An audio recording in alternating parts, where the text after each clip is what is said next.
Jemaat yang terkasih, seringkali kita mendengar orang berkata, di dalam dunia ini hanya terdapat dua jalan, yaitu jalan yang lebar dan jalan yang sempit, jalan yang benar dan jalan yang membawa kepada kebinasaan. Sebab itu mari kita merenungkan firman Tuhan yang tertulis di Matius pasal yang ke-7, ayat 12 hingga 14. Saya baca dalam terjemahan bahasa Indonesia seperti ini. Jalan yang benar. Segala sesuatu yang kamu kehendaki supaya orang berbuat kepadamu, berbuatlah demikian juga kepada mereka. Itulah isi seluruh hukum Taurat dan kitab para nabi. Masuklah melalui pintu yang sesak itu, karena lebarlah pintu dan luaslah jalan yang menuju kepada kebinasaan, dan banyak orang yang masuk melaluinya. Karena sesaklah pintu dan sempitlah jalan yang menuju kepada kehidupan, dan sedikit orang yang mendapatinya. Jemaat yang terkasih, tema kita pada persekutuan doa pada hari ini ialah jalan yang benar. Dalam kehidupan kita, seringkali kita bergumul tentang jalan hidup kita yang penuh dengan cabaran, penuh dengan pergolakan, masalah dan liku-liku kehidupan. Sehingga banyak di antara kita merasa putus asa, kecewa, terluka, dan tersakiti. Namun marilah kita berbalik kepada firman Tuhan yang kita bacakan sebentar tadi, yaitu jalan yang benar. Di dalam menempuh jalan yang benar, pertama kita harus hidup dalam kebaikan, karena apa yang kita tabur itu yang kita tuai. Jika kita ingin orang lain mengasihi kita terlebih dahulu harus mengasihi orang lain terlebih dahulu. Jika kita mau orang lain melakukan kebaikan kepada kita harus menuntut diri kita untuk melakukan kebaikan juga kepada orang lain. Jika kita mau kita dihormati, kita harus menghormati orang lain.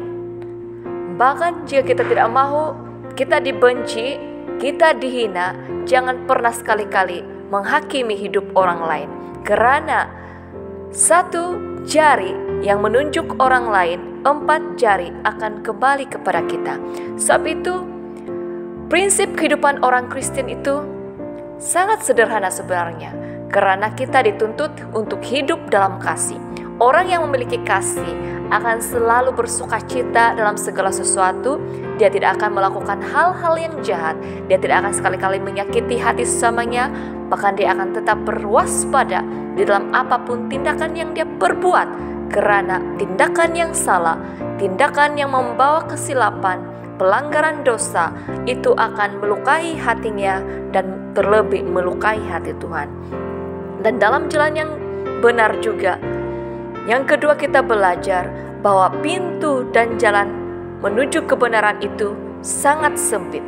Karena untuk menjadi orang yang benar-benar diproses, dimurnikan dan tahan uji, kita akan melewati pelbagai penderitaan. Kita harus belajar berkorban, kita harus belajar untuk menyangkal diri kita dan menjauhi hal-hal yang jahat. Karena untuk menjadi seorang pengikut Tuhan, kita harus mencantas, kita harus membuang hal-hal yang tidak benar supaya kita dibenarkan, kita disayangi, dan kita berhak mewarisi kerajaan surga. Dan dalam jalan yang benar kita juga belajar yang ketiga, bahwa jalan yang benar itu bukan menuju kepada kebinasaan, tapi itu menuju kepada kehidupan. Amin. Sebab itu, apabila kita berjalan dalam jalan orang yang benar, firman Tuhan akan selalu menopang kita. Urapan kuasa kasih Tuhan akan selalu menaungi kita. Meskipun orang benar seringkali jatuh, seringkali diperlakukan dengan tidak benar, tapi kasih karunia Allah akan tetap menyertai hidup kita. Amin. Sebab itu jemaat yang terkasih, jangan pernah salah pilih jalan. Pilihlah jalan yang membawa kebenaran. Pilihlah jalan yang membawa kehidupan. dan pilihlah jalan yang membawa keselamatan untuk kita sekarang dan untuk kehidupan kita yang akan datang. Mari kita berdoa.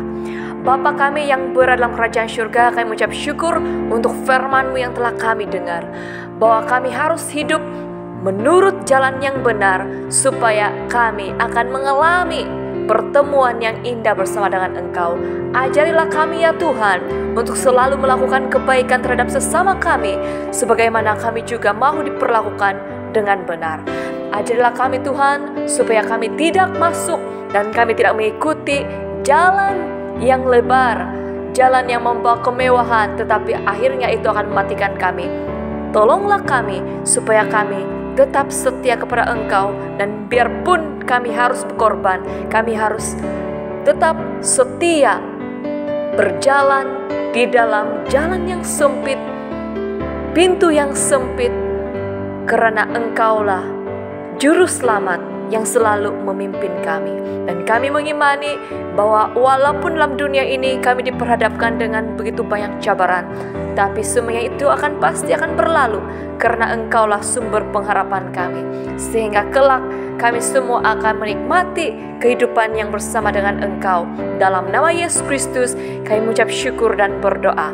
Kami menyerahkan keluarga kami menyerahkan seluruh jemaat Allah ke dalam tangan-Mu. Kami juga berdoa untuk keluarga Incik Ili, agar biarlah Engkau yang memberkati mereka sekeluarga, supaya mereka diberikan kesembuhan dan mujizat daripada penyakit COVID. Karena kami percaya anak-anak-Mu ini Tuhan begitu setia melayani Engkau, bahkan mereka setia melayani hamba-Mu ini yang tidak punya apa-apa. Mereka melayani setiap jemaat dengan penuh cinta kasih. Sebab itu Bapa, kasihanilah mereka, dengarlah doa kami, dan pulihkanlah kami semua. Dalam nama Yesus Kristus kami ucap syukur dan berdoa. Amin. Salam kasih dari saya, Pastor Flanivo. Tuhan menyertai dan memberkati kita semua.